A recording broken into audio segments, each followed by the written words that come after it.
8 Israeli airstrikes cratered the runway and wrecked storage facilities and hangars at the Abu al-Duhur airbase in eastern Idlib province near Aleppo around 2:50 a.m. on August 18, 2026. The field was initially reported as Abu Allah, but verified records identify it as Abu al-Duhur, about 45 to 70 kilometers from the Turkish border.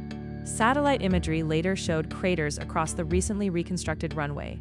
Drones lingered after the wave, and military sources and nearby civilian and monitors reported no casualties. The location itself made the strike unusual. It is far from Israel's usual focus in the south and unusually deep and northern for recent Israeli action, described as the closest Israeli jets have come to the Turkish border. The proximity carried a specific risk that Turkish jets could scramble after thinking they were under attack on a misread radar track. At the center are contradictory claims about what the base is. The Israeli Prime Minister's office said Israel and Syria had agreed to a security status quo, and Syria was on the verge of breaching it by allowing a Turkish military deployment. A threat to Israeli security Israel had repeatedly warned against. Prime Minister Benjamin Netanyahu and Defense Minister Israel Katz said Israel will not tolerate a Turkish military buildup or entrenchment extending southward or at the northern field. Syria's Foreign Minister Asaad al-Shaibani said the field was largely empty, badly damaged in the war and out of service as a dedicated airfield since about 2013, now under rehabilitation for future Syrian Air Force use, with no plans for a Turkish base or permanent troop presence, and that Damascus had given assurances to Israel.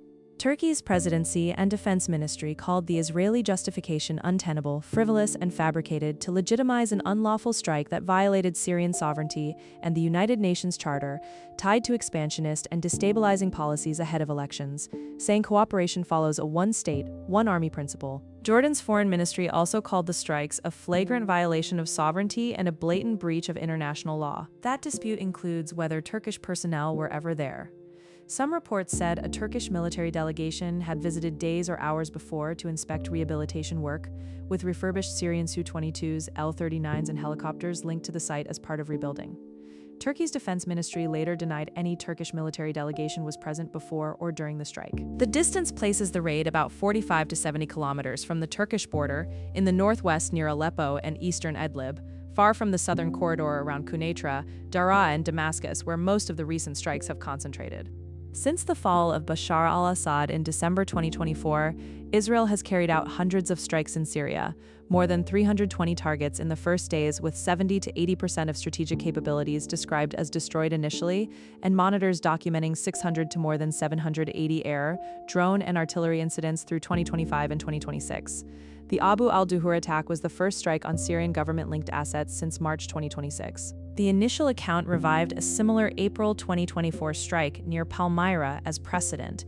Verified records point instead to the November 20, 2024 Palmyra strike that killed 90 to 908 and to the March 2025 and March 2026 strikes around Palmyra and T4. The scale contrast is stark. 8 strikes turning a patched runway into a cratered airfield in one early morning wave, against hundreds of strikes since December 2024 that reshaped Syria's arsenal. A U.S. CENTCOM-linked deconfliction understanding and a joint fusion mechanism for intelligence sharing and de-escalation involving the United States, Israel, and Syria set up in January 2026 has not fully collapsed, but is strained and insufficient, described as being refined and requiring greater resources. Israel has resisted a structure that could evolve into intelligence sharing and constrain freedom of action. U.S. Ambassador Tom Barrack called the Abu al-Duhur strikes an unnecessary escalation that does not advance regional stability, warned of rapid escalation into a direct Israel-Turkey confrontation, and said Washington is actively working to establish a more robust trilateral deconfliction mechanism to prevent miscommunication. Brookings specialist Azli Idintasbas framed the standoff as two U.S. allies sliding toward direct rivalry on Syrian soil, where one side's reconstruction visit is the other's red line. Turkey backing a unified, centralized Syria under Ahmed al-Sharaa, while Israel seeks to block new threats and maintain freedom of action in the south. Turkish official channels denounced the strikes promptly and sharply and demanded an end to reckless attacks, explicitly linking Netanyahu's actions to politics ahead of the October 27, 2026 legislative elections. At the same time, some reporting characterized President Recep Tayyip Erdogan's own tone as uncharacteristically restrained amid U.S.